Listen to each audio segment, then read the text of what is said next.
max reps. You want to squeeze real good.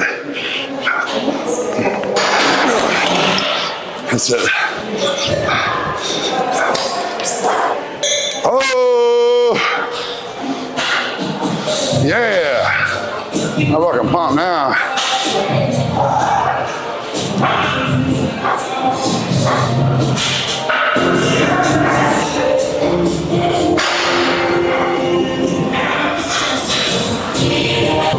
This is good. Look down here. Oh, it's down there. Hamstrings I struggled with for a long time. And then once I figured it out, fucking, it was a rep. Figured out one movement. One movement changed my life. You know about it. Mm-hmm. Because you can target your glutes or your hamstrings. Yeah. Once you figure out, it's like range. Then you have like the power, you know? Mm-hmm. Like, okay. I couldn't wait to train them once I figured it out. Because they would change every day. You know, it's one of my pet peeves. People don't rack their weights. I was about to say, I love that you always re-rack your weight. Huh? I love that you always re-rack your weight. Yeah. So I'm a professional. Mm-hmm. I know, right? It's disrespectful. Like, I couldn't imagine doing this and not racking my weights around Schwarzenegger. Yeah. Tom Platz. Ronnie Coleman. Not rack my weights around Ronnie Coleman. Right. He'd look at me and be like, the fuck? Right. What the fuck's wrong with you?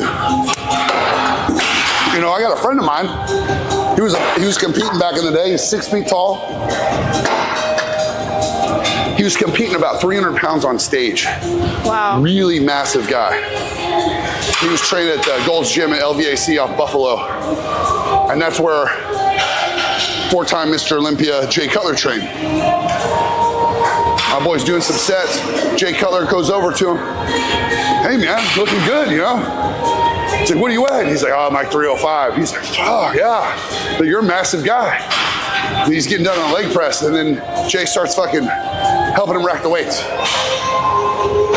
And like, he tells that story all the time. He's like, dude, Jay Cutler helped me rack my weights today. It's fucking cool, man. Right. But it's like, I love Jay Cutler, by the way. Jay, you're the fucking man. You're the fucking man. You're hard, one of the hardest working motherfuckers in the industry. And humble, super good dude. But my buddy tells that story all the time. And that's a cool story to tell, you know? It's like, that guy was on top. Mm-hmm. And he's still helping the other guys. Right. You know? Yeah. In a similar story, but not quite the same weight. You know, I beat Larry Wills in a strength competition in the Super League the first time I competed. I got 3rd place, he got 6th place. And Larry Wills is like phenomenally strong. And I will say this, yeah, I beat him that day, but he beat himself because he missed lifts and didn't have the right strategy to win the competition. And he was used to just going heavy. Right. So he went heavier than me on all my lifts. But his score wasn't as high because he missed reps on his lifts. So that's why he got like a 6th place. Well, he came back the next year and figured out his strategy. And he beat everybody. There was that one time I fucking snuck a win in there over the man himself. And I know he's a younger guy and everything, but man, Larry Wills is like a once in a lifetime kind of guy. You know, he's so strong, he's lean and really powerful. Shout out to you, Larry. Keep kicking ass, bro. You know, I love you, buddy. I trained with him a while back at Zoo Culture with Bradley Martin, and that was fun. This motherfucker we did AMRAP, so as many reps as possible, you know, and we were gonna go with our body weight on chest day. And so he was weighing around 260 at the time, so he put 260 on the bar and went to town, right? This motherfucker got 56 reps. That's insane. And then he was mad he didn't get 60. He was like, fuck. And I'm like, and then he's like smiling, you know, like at some point he looks at me, he's like, are you gonna go? I'm like, of course I am, motherfucker. You gotta put a little more weight on there than that though, you know? Because I was weighing like 295, 300, 300. We put 295 on there, you know? I think I was weighing like 296 that day. And we put 295 on there. I got it 35 times. My best ever. Yeah. But it didn't feel that great. I bet. This motherfucker just got like almost 60 reps. And he was like, whoa, man, you're strong. I'm like, fuck you. But to this day, that's the best I ever did on my bench. I mean, that's pretty good. Like 35 reps with 295. I'll take it. Yeah. Right. It's amazing. And this is what I talk about. And this is why I started my SuperSquad. And I have people joining all the time. And I'm setting up competitions within the squad. Is because your men's group is going to determine your success as a man. If you're not around people that push you to be better, you will never reach your potential. Because like never fucking fathomed doing 300 pounds for even 20 reps on a bench. And I got 35 that day. Who you surround yourself with will really determine how successful you become and if you reach your potential or not. Okay, I think here's all right.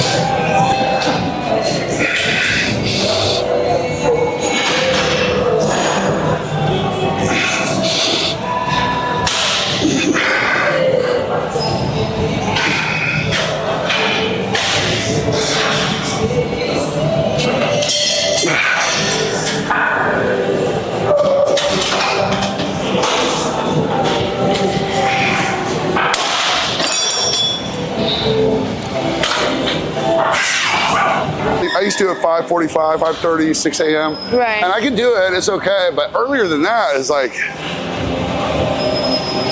if I got a set to be on or something, I can get up early and train and then be on set all day. That's cool because like I want to be on set as long as I need to be. Yeah. You know, and so I don't mind getting up extra early. And then as soon as I get off set, like shower and go in bed. Right. But sometimes, like when I was filming Deadpool, I had to train at night because the gym didn't open early where I was at. They actually had a really nice hotel gym at the Grove. You guys look that up, the Grove in Watfield. And they had a really nice place.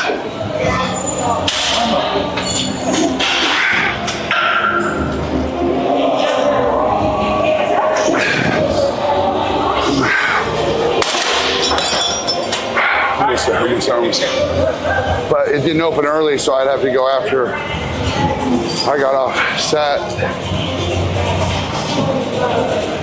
which is not ideal because I'd be tired in there. I made it happen. Yeah, you have to. Fucking juggernaut, you know? Fuck. Get tired? Is that what I'm gonna do? We get tired. Tell my story later. I was too tired. Right. No.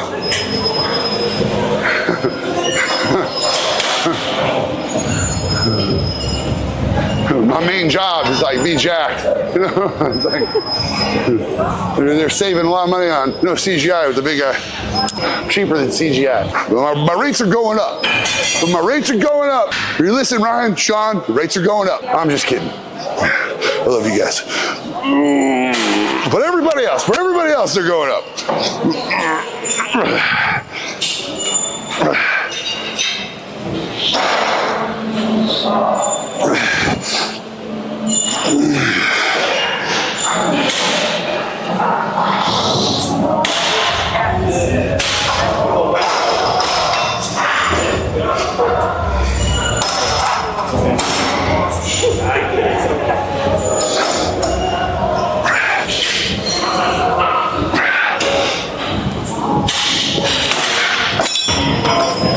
Find a good preacher machine. I think last time we just used that bench over here, I think. Not sure if you guys realize it, but I just went through a huge rebrand from the Supernatural Lifestyle to Super Style.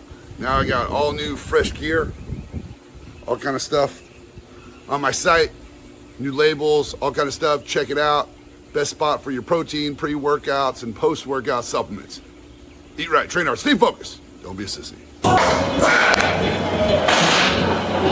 Right there.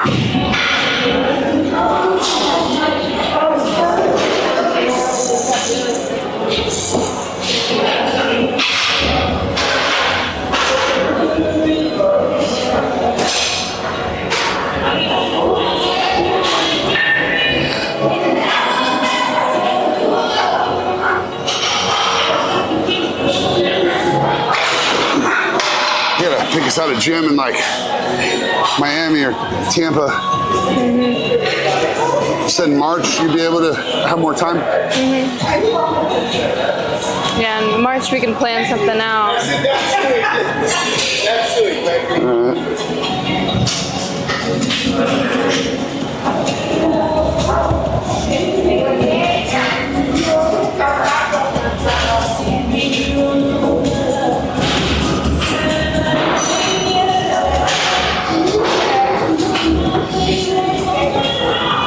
You know, it sounds like the way you train is similar to like me. Like I look at my physique and I go, I want my shoulders bigger. And I don't just want them bigger, I want this to change. Right. And so I go train that and then I watch it change. I do the same thing. You know, I do that, all my body parts. Yeah. I want it to look a certain way. Like when I stand there, I want to be able to stand there with my waist thin, and then my shoulders and my chest and my traps all balanced, so that aesthetically, like I was built like a statue. Right. You know? And so some of the things that come into play is also posture. Right. You know, you don't see me walk around like this. That's one that I struggle with. Everyone does. Yeah. Just gotta be conscious of it. Right. Everyone does, you know? And especially tall guys, especially guys that are really tall, because everything is down here. Yeah. So we have a tendency to, there's nothing better than when I'm around other tall guys, I get to feel like I stand up straight and like, like if I go to fucking Amsterdam, all those Dutch motherfuckers are tall. Right. Like everyone's like my height. Like when I say everyone, there's like a strong population of people tall like me. Really? And taller. So if I go there, I'm just gonna be like a midget. Yeah, because the girls are like 6 feet tall. Like they're fucking, everybody's tall. Dude, it's the most wild thing I've ever spent. It's like going to another planet. Huh. That's cool. The cool thing is like, you know, I'm used to when I go somewhere, people, you know, but over there, right. if I like have a jacket, especially if I have a jacket on, if it's cold, it gets cold up there. So if I have a jacket on, you can't see what I'm packing, you know what I'm saying? Right. And nobody pays me any mind. But when, you know, when I take it off, it's the same response because a lot of those guys are just tall, they're skinny. Yeah. Yeah. Well, it's hard to put size on when you're tall. I mean, that's what they say. Yeah. My boy, the Dutch Giant, shout out to you, Olivier, holding it down over there in Netherlands, looking good. He's like 7'2", he's fucking jacked. That's insane. That's why they call him the Dutch Giant. Some people call him world's tallest bodybuilder, and that's okay.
This is called a barbell drag. Still work the biceps, but in a different way. It's a great finish.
We're gonna be looking good. It's gonna be cool.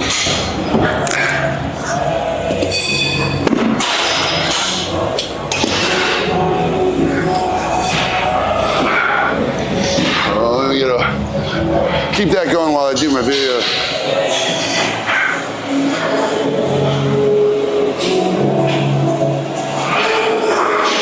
That'll work right there.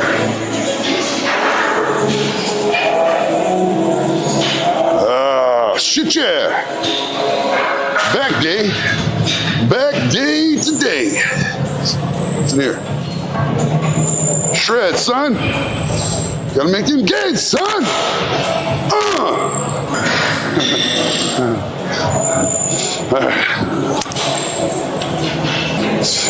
Favorite part. It's the best way to finish a workout. Nice sugary drink. My body's like, please put the glycogen back. Just put it back. Man, there's all these fucking idiots on the internet trying to challenge me about how important it is to have sugar, a simple sugar immediately post-workout. Like all these idiots. There's this Dr. Phibbs or something from UK. And this kid that's like TNF or whatever, talked all this shit to me. And you guys know you talked all this shit to me about having sugar post-workout. And then Andrew Huberman came out and went ahead and set all you motherfuckers straight. And then I don't hear no apologies. No, I don't hear shit. I hear crickets. He literally came out and it was like, yeah, there's all this study that supports the idea that a simple sugar post-workout not only replenishes glycogen when you're the most sensitive, so you can absorb more than you would any other time in your day, it also blocks cortisol. And cortisol is the main motherfucker that deteriorates tissue. So, and then crickets. Yeah, you motherfuckers, get all quiet now, I would have way more respect for you if you came out and said, you know what? You were right, I was wrong, it happens, And then I'll say, it does happen. But chances of them trying to say, I'm sorry, are fucking slim to none because these motherfuckers gotta try to act like they're right. They made all these videos about me and shit, talking all this shit. I wish I could find those old videos. They kept taking them down because their little trolls and shit were like getting my videos taken down. And I was like fighting this and this. It was a battle on TikTok mainly. And I'm not guessing. Like one guy was literally 140 pounds or 135. He's your size. Yeah.